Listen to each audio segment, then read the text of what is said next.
Hi, Dr. Regan Robertson, CCO of Productive Dentist Academy here, and I have a question for you. Are you finding it hard to get your team aligned to your vision, but you know you deserve growth just like everybody else? That's why we've created the PDA Productivity Workshop. For nearly 20 years, PDA workshops have helped dentists just like you align their teams, get control of scheduling, and create productive practices that they love walking into every day. Just imagine how you will feel when you know your schedule is productive, your systems are humming, and your team is aligned to your vision. It's simple, but it's not necessarily easy. We can help. Visit productivedentist.com/workshop. That's productivedentist.com/workshop to secure your seats now.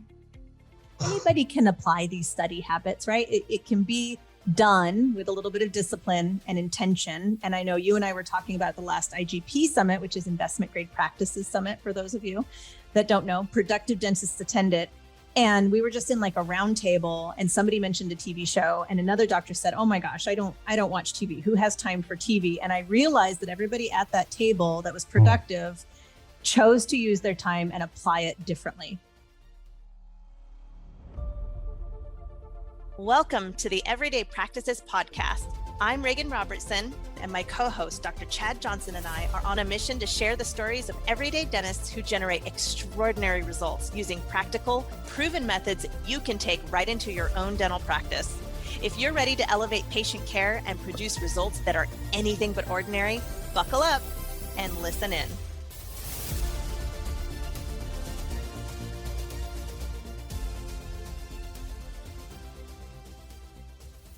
Welcome to Everyday Practices Dental Podcast. I am your host, Regan Robertson, here with my trustworthy, loyal, smart, amazing co-host, Dr. Chad Johnson. Dr. Chad, how are you doing today? Good, but you forgot to say good looking. I was,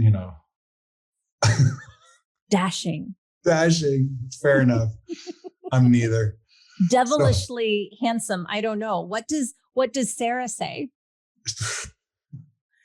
She says, get over yourself. Well, welcome everyone. I'm glad you guys could join us today. So Regan and I have been prepping for this podcast because I originally had an issue where I was trying to figure out, okay, if I were to go to school and get an MBA in learning how to run my business, what would that look like? And so I went on to maybe 15 or 20 different MBA programs and was figuring out, okay, how much does it cost? And if you remember, Regan, at the time, it was Chris Moriarty finishing up his MBA program. And I was like, maybe I want to finish my, start an MBA program. Was that, so what was the year that you started looking at MBA? 2016, 2017? Not, 18? I don't think it might've been 18, let's say. Mm-hmm. Maybe 18 going into 19, somewhere around there. And so I was talking with Victoria about it and I said, I think I want to do an MBA program. Victoria just said, well, then why don't you just get the books that you want to learn what you want to learn and not take the MBA? Like, you have already run a business at that time for 15 years. Why do you need that? So I paused and was like, you're right, Victoria, that's exactly what I should do.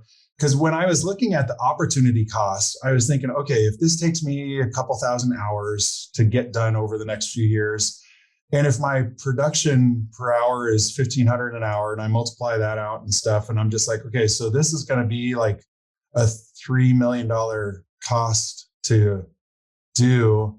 And not just the cost to be in the program, but the opportunity cost. And so I was like, man, I don't want to pay for an MBA when because I don't need those letters behind my name. I need the information, right? Right. So my solution, came out to be that I was just like, why don't I, get the books on the subjects that I wanted to. So I started looking into that. So I want to back up 1 second. So you decided you wanted to get the MBA because you wanted to apply it to run your business more profitably or like your entrepreneurial lifestyle, like you were all of it. Going to use it to maybe see about alternative revenue sources. Like what was the big goal with the MBA? Yeah, all of it. I think I was just like, let's maximize. There have to be inefficiencies that I do not see. So how do we how do we improve upon this? I mean, I see a bunch of people running their own businesses, not just dentists, but, people running their business. And it's, how we all have opinions about how they do their business. And it's like, man, if they did it right, they'd do X and Y and Z. But the fact is, it's just like, I'm sure I have a blind spot. So I have to, like, if someone that actually ran a business well came in and said, how you could actually do this well is this and that. That's what I want to know. So, so that's when I ran across Audible, and it was just like, it afforded me to be able to listen to books quicker than I would get my eyeballs on the page. Well, I'm excited to dive into this subject with you more, because our topic is the study habits of productive dentists. Yeah. And I have long been very interested, especially listeners. Last week when we recorded, Chad greeted me with a welcome message in Italian. And I said, yes. And you don't know Italian, but 4 other languages. And you casually mentioned, oh yeah, I'm learning Italian now. And that gave me great pause, because I was just talking with my own children and being like, we need to learn Italian. We should learn another language. What's the word? Monolangular. Monoglots. Yeah. And then you went ahead and already started it, and you were already using it. So you blew my mind with that. So I'm highly excited about the following season of podcast episodes that we're going to pepper in, that are going to talk about the 20 books that you've digested and your study habits along the way, because I think you're a genius. But really, anybody can apply these study habits, right? It can be done with a little bit of discipline and intention. And I know you and I were talking about the last IGP Summit, which is Investment Grade Practices Summit. For those of you that don't know, productive dentists attend it. And we were just in like a round table, and somebody mentioned a TV show, and another doctor said, oh my gosh, I don't watch TV. Who has time for TV? And I realized that everybody at that table that was productive chose to use their time and apply it differently. So we all have those same 24 hours in an allotted time, but what are you doing, Chad, that's differently? And then I'd love for you to give the cliff notes, I think, for the books that you recommend that you've learned from, and where people can kind of, not cut corners, but just be efficient with their studying. Yeah, I'll give kind of a synopsis for the first part. So the 20 books that I want to, have us go over, so that way you guys can know basically the 3 main points and the take home message and stuff like that. So I'll list them off here. Talent is Overrated by Jeffrey Colvin. The Obstacle is the Way by Ryan Holiday. The Inner Game of Tennis by Timothy Galway. The 4-Hour Work Week by Timothy Ferriss. The Hard Thing About Hard Things by Ben Horowitz. Shoe Dog by Phil Knight, the founder of Nike. Margin by Dr. Richard Swenson, MD. All these you can find on Audible. Everyday Millionaires by Chris Hogan. Profit First by Mike Michalowicz, obviously, he was a guest on our show. The Compound Effect by Darren Hardy. Help Them Grow or Watch Them Go by Beverly L. Kay and Julie Winkle Giulioni. Boy, that's a tough one. Giulioni. The Checklist Manifesto by Atul Gawande. Thinking Fast and Slow by Daniel Kahneman. Good to Great, Jim Collins. Extreme Ownership and the Dichotomy of Leadership, 2 books by Jocko Willink and Leif Babin. Traction by Gino Wickman and Tom Bauer. Rocket Fuel by Gino Wickman and Mark Winters. The 4 Disciplines of Execution, which is a contrast to Traction and Rocket Fuel. The 4 Disciplines of Execution by Chris McChesney et al. And Titans of Dentistry by Drs. David Maloli and Justin Short. And lastly, you've heard me talk about it probably 10 times on this podcast over the last couple hundred episodes, Jordan Belfort, The Way of the Wolf. So those are the 20 books. And probably by the time we get done with those, I might have another 5 more or 10 more, who knows. Those are all business focused. Those aren't even my favorite books per se. Like, I have other books that were fascinating, but they're not quite business related. So we'll keep this to how this can improve your business. But the first part of your question, or should I say the first question, was was what again? Because you asked the second part, which books are they? And then maybe the first one was, how did you get into these, or like? Well, so it goes back to the topic of the MBA. So Victoria Peterson recommended, why don't you just study what you want to study? So to me, in my mind, the assumption is that you said, okay, and you went out and you sought out these books. So you sought out publications. In other words, you decided not to take Coursera courses or enroll in college and go the MBA route. So instead, you decided to grab these business books and then start to implement them. And insight is one step of the puzzle, and applying them are another step of the puzzle. So what did you just Google best business books? Did you look at your mentors and ask them what business books? Like, how did you, using your engineering mindset, how did you say, okay, I don't want to go and commit the time to get the MBA and spend the money, but I will do this? And then how did you make that list up? So actually, she had recommended that I check out, and she being Victoria Peterson, had recommended that I check out the DEO group. The Dentist Entrepreneurial Organization. Yes. Yeah. And so I checked that out, and I was kind of on their email drip campaign, and they were saying, hey, here's a list of 100 books. And so honestly, like, this is more 50 books, maybe. This is more condensed because, again, this is Chad's favorite.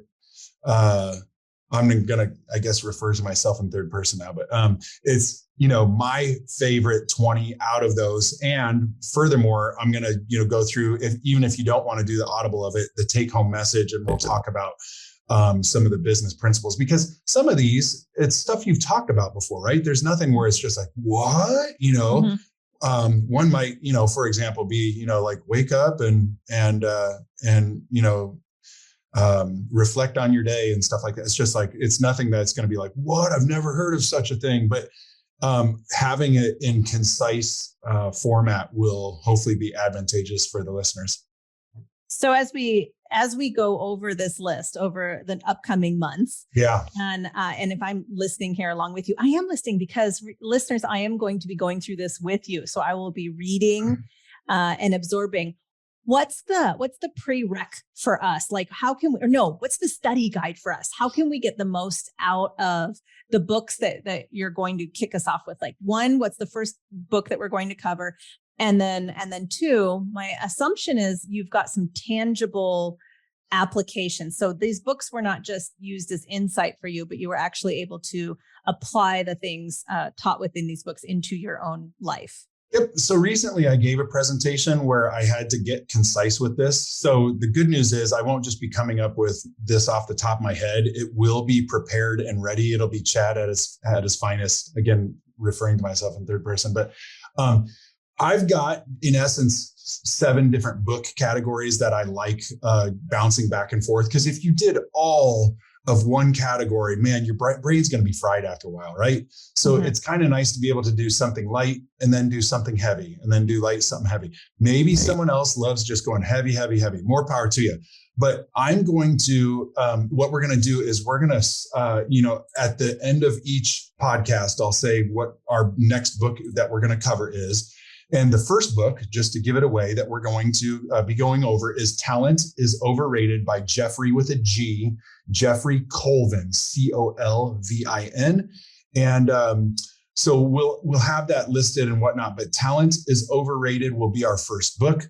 I'll have some general takeaways, my favorite point of the book. And then at the end of it, I'll just say, okay. And then the second book, which I already listed at the beginning of this podcast, is The Obstacle is the Way by Ryan Holiday, which is basically a stoicism, reintroduced. I'll just say that there's our thing. Do you have to read these? No, I hope to actually make it tangible enough that someone could just say, I don't even have time to do that. But if you did, you could listen to it at, 1.5 speed. A lot of times I actually listen to these at 1.8 speed. I think that goes back to one of your questions, like, what are your habits for that? And in a roundabout way, I'm letting you know, another thing that I was showing you, Regan, before we hit record was the idea that, your books make up who you want to become and who you are becoming. They become, those authors in essence become friends of yours, that they are teaching you how to think, and they're remolding how you think and stuff like that. So I've found that to be really cool. Also another thing if you're listening on Audible, there's a little button that you can hit to snip a certain section, and then you can write a little note, even if it's a key word. And so you don't have to just listen and just be like, well, I wish I could remember that, but you can't highlight. It's like you can do a little snip and then type in the keyword. Sometimes I'll even just write great quote. And so that way later when I'm like, where's that great quote in that book? It's like, there it is. That's really cool. I did not know you could do that within Audible. Mm-hmm, yeah. So we're going to start with talent is overrated. And we'll talk about, in essence, the top 3 points that I have from the book. And then, I suppose just kind of have a dialogue about it. And I even just thought, talent is overrated was kind of a book that I should, probably read even a couple times because it was just so, in order to fully grasp it, it was heavy to really get the small concepts. But at the same time, there's 3 main points, and we'll just kind of go over some of that stuff. And for example, just to broach the subject, the lesson number 3 out of the 3 lessons, I'm just giving it away, so because whatever. You can let your inner drive develop over time by forcing yourself to practice. Mm-hmm. There you have it. It's simple. You can let your inner drive develop over time by forcing yourself to practice. So we'll talk about that. And, these are secondhand thoughts because I'm not Jeffrey Colvin. So, I'll basically be, talking about his points in the book, and we'll just go through some books and talk about business concepts to, in essence, help you get a Cliff's Notes version of an MBA to getting you closer to developing the business acumen that you hope to get. How many books, when you were on this journey of consuming all of this great knowledge, how many books a month were you reading? Well, now I do one a week, like a book a week. And so, so I'll do 15 a year. I suppose I could do more maybe, but I have other stuff in life too. So I just do one a week. Well, like you said, I like to ruminate, which I love that. I'm going to take that. Yeah. I could go over Donald Miller's elements, and a lot like our doctors that come to productivity workshops multiple times, they say each time you visit it, you get something different from it and you're able to apply it on a deeper level. That's exactly how I feel. So I am always ruminating and going back to the same book or the same, area of teaching so that I can get something, see it in a different way, get something a little bit deeper from it and reapply it. So I think I can see the going through a book a week. Where I have a struggle with, which will be really fun to go through with you here, kind of in real time, is applying that knowledge. So making sure that it sinks in. So I'm going to go through Talent is Overrated, put it on my Audible, make sure that I can read it physically as I'm going through it so it sticks in, and then finding out how much I'm actually able to apply. So if I'm doing 4 of those in a month, I don't know if my brain could actually apply as much as I'm learning. So it's going to be really exciting to see, because I might be able to apply way more than I realized. And I think that would be quite earth-shattering in and of itself, and would really highlight a limiting belief, a limiting assumption on my part. There you go. I think actually by me going through these with you, that in and of itself will help us marinate and ruminate more on it, because my trouble has been, as I'm reading these books and not really having a book club of anyone to talk to about it. Yeah. Then are you really, challenging yourself to all the thoughts from different angles? But it'll allow for us, as I'm going back through this, to actually contemplate more on, okay, so now how I've got the application steps, but what do I do with those, or how have I applied those? I think those will actually be challenging to me to be like, you know what? I'm not sure I have. I mean, maybe I haven't on some of these. Well, I just was listening to a presentation this morning, and they were talking about different issues on basically changing behaviors. Yeah. And one of the issues was you're able to see the insight, but you fail to create the muscle memory necessary to make the change stick. And I thought it was such a crystal clear way to communicate. Seeing is one thing, doing is another, or theory is one thing and application is another. And so I think it's going to be, I'm really looking forward to this. It's going to be exciting. So, okay. So study habits for us. One, listeners, you don't need to read these books. No. This whole series is going to be designed to give you the top 3 takeaways. And if you do ever read them, then you could go back and reference this, to in essence be part of our asynchronous study club. That was a vocab word that I used during MBA was, so do I have to get on at 6 p.m. when I've got soccer practice for my girls? And it was like, no, some programs are asynchronous, meaning you could get on at 1 a.m. or 1 p.m. or whenever you want. And it's like, oh yeah, asynchronous. That's cool. I don't know. So this will be asynchronous learning for everyone, involved. Well, listeners, I'm excited to go with you. And obviously Regan is too. We're going to start the next time. Now, we're going to have other topics. So this isn't going to be just 20 weeks in a row. No. It's going to be a sub-series of discussions that we're going to sprinkle in over the next, who knows, year or 2 years. It might take a while for us to get through these. And then we'll go maybe through some of my fun books just for fun. I don't know. Regan Dolly was Parton's asking. autobiography. Yeah, Dolly Parton's autobiography is one of them.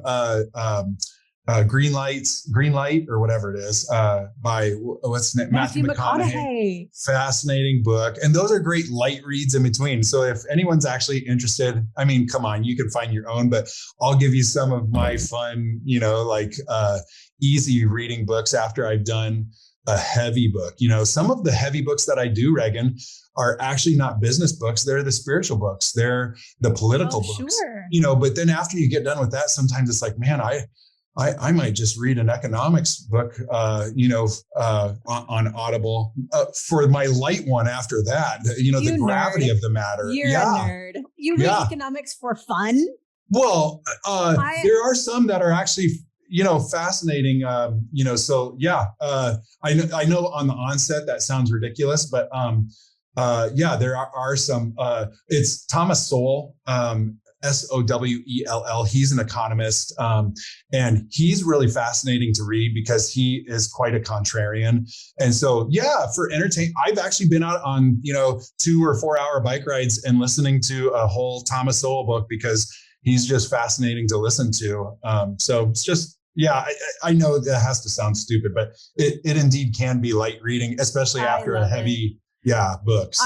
I'm just teasing you. You mentioned that on tape, you listened to Great Expectations. I was laughing in my head because I remember at the time I had a Nissan Sentra and I had on tape Dean Koontz. So you were listening to Great Expectations. I was Dean Koontz Seize the Night. And I remember it was just like transformative to me, but it was like a 6 cassette tape set.